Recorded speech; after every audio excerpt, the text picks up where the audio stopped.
नमस्कार दर्शक बंधु मु प्रदीप आपण मानक स्वागत करुच्ची आज आउ एक नुआ भिडियो तो भारतीय डाक विभाग तरफ जो जीडीएस बा ग्रामीण डाक सेवक जो वैकेंसी आसी तार जाकि ऑनलाइन आवेदन प्रक्रिया आज आरंभ होची।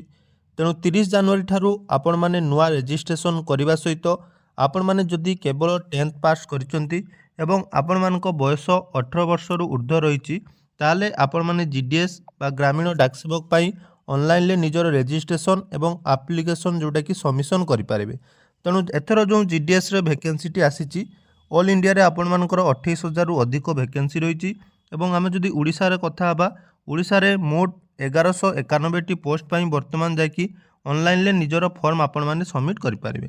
तो पूर्वर जो रजिस्ट्रेशन को नहीं मुझे आपण मान सहित गोटे वीडियो शेयर करी से बहुत जन पिलामानकर कमेंट थिला जे आमे रजिस्ट्रेशन कलापर केमिति अप्लाई करिबा एवं सबुठारु बहुत इंपोर्टेंट अपडेट रही जे कौन जिले में केते वैकेंसी रही से आपण मानकर कैटेगोरी वाइज केते लिस्ट रही यूआर कैटेगोरी केते पोस्ट रही OBC SC ST EWS PWD यही सर्वमोट केतोटी आपण मानकर रही वैकेंसी ताहा आपण माने केमिति जानिबे।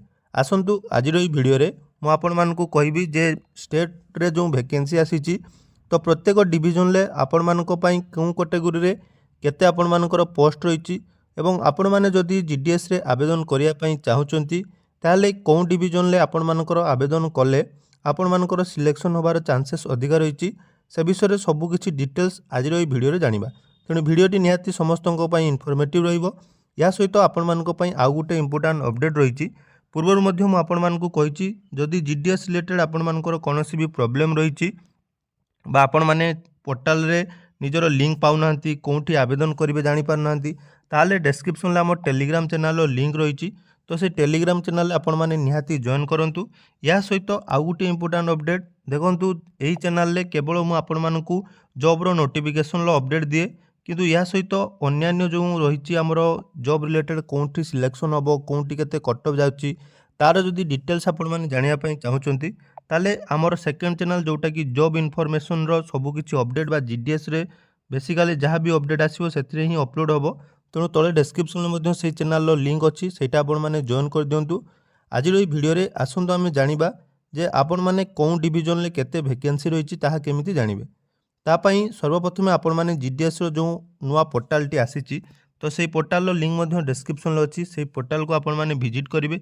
विजिट कलापर देखूँ ये आपण मानकर नुआ पोर्टालटी ओपन हो नुआ पोर्टाल ओपन है देखूँ ये जो डेट आपण मानकर रही डेट आपण मानकर यूजर रजिस्ट्रेशन जोटा कि फास्ट टाइम पर आपण मैंने रजिस्ट्रेशन करेंगे से देखूँ 30 जनवरी ऑलरेडी स्टार्ट हो सारी और लास्ट डेट जोटा कि 14 फेब्रुआरी पर्यंत रही। या सहित एप्लिकेशन सबमिशन डेट देखूँ जोटा कि 1 फेब्रुआरी 2026 रही और 16 फेब्रुआरी 2026 पर्यंत आपण मैंने जाकि निजर जीडीएस रो ऑनलाइन फॉर्म अप्लाई करेंगे। ता सहित एठिरे करेक्शन रही तो देखंतु जीडीएस रो जो वैकेंसी आसी एटा आपण मानकर ऑल इंडिया लेवल ले किंतु आमर ओडिशा रे केवल ओडिशा पिला ही अप्लाई करि परिबे जेहेतु जदि आपण मानकर ओडिया लैंग्वेज अच्छी गोटे सब्जेक्ट ताहले जाई आपण माने ओडिशा रे ही अप्लाई करि परिबे। तो मन रखंतु जीडीएस रे तेबे आपण माने आवेदन करिवे ता पूर्वरु निजर रजिस्ट्रेशन करबा निहाती दरकार। तेणु फास्ट टाइम आपण माने रजिस्ट्रेशन करिया पई हेले click here to register option ले क्लिक करिवे। तापरे मु प्रोसेस मध्य आपण मानकु कहि देछि जदि से वीडियो देखि नांती डिस्क्रिप्शन ले आपण मानकर लिंक अछि सेठी आपण माने देखि जाकि करि पारिबे।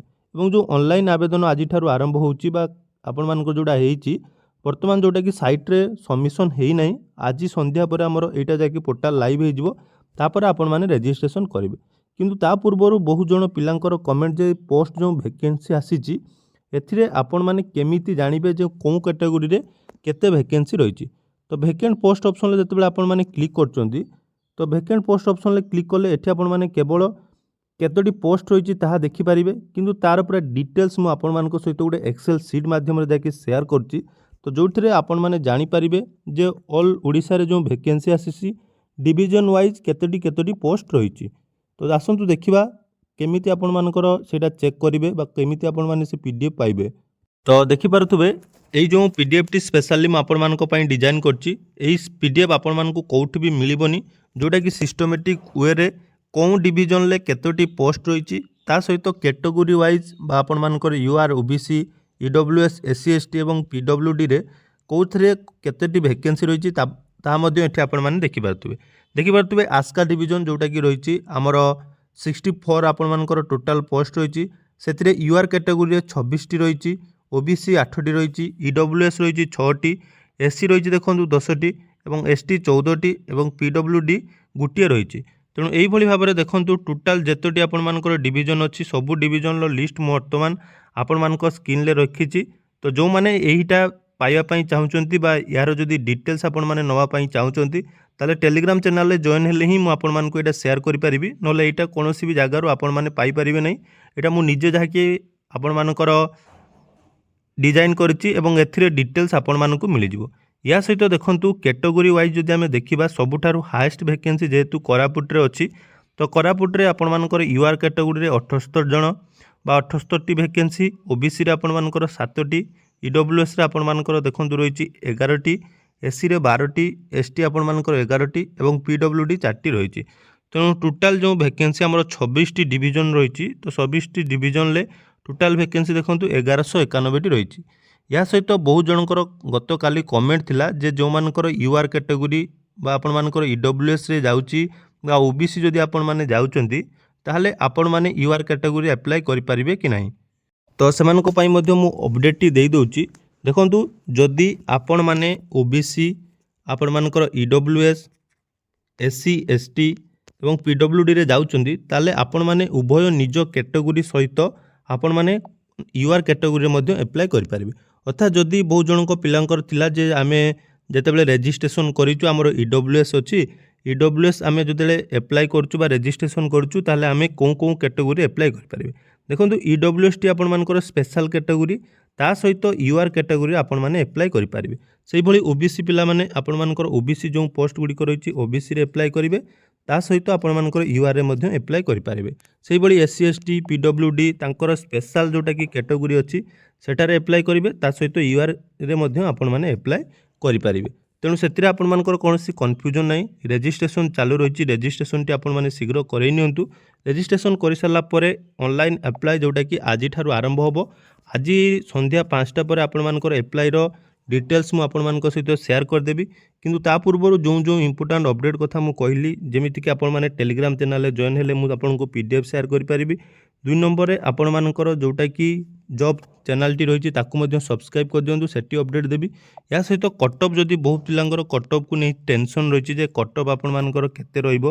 କଟଅଫ୍ ଦେଖନ୍ତୁ ପ୍ରିଭିୟସ୍ ଇୟର୍ର ଯେଉଁ କଟଅଫ୍ ଯାଇଥିଲା ସେଇ କଟଅଫ୍ ଇଏରେ ଯଦି ଆପଣମାନଙ୍କୁ ଡେଡିକେଟେଡ୍ ଭିଡ଼ିଓ ଦେଖିବା ପାଇଁ ଚାହୁଁଛନ୍ତି ଯେ କେଉଁ ଡିଭିଜନ୍ରେ କେତେ କଟଅଫ୍ ଯାଇଥିଲା, କେମିତି ଆପଣମାନେ ସେ କଟଅଫ୍ ଚେକ୍ କରିବେ, ସେ ବିଷୟରେ ମୁଁ ଡେଡିକେଟେଡ୍ ଭିଡ଼ିଓ ଯାହାକି ଜବ୍ ଅପଡ଼େଟ୍ ଚ୍ୟାନେଲରେ ବନେଇଦେବି। ତେଣୁ ଆପଣମାନେ ସେଟାକୁ ସବସ୍କ୍ରାଇବ୍ କରିଦିଅନ୍ତୁ ଏବଂ ଯଦି ରେଜିଷ୍ଟ୍ରେସନ୍ କରିନାହାନ୍ତି ତାହେଲେ ଜଲ୍ଦି ରେଜିଷ୍ଟ୍ରେସନ୍ ମଧ୍ୟ କମ୍ପ୍ଲିଟ୍ କରିଦିଅନ୍ତୁ।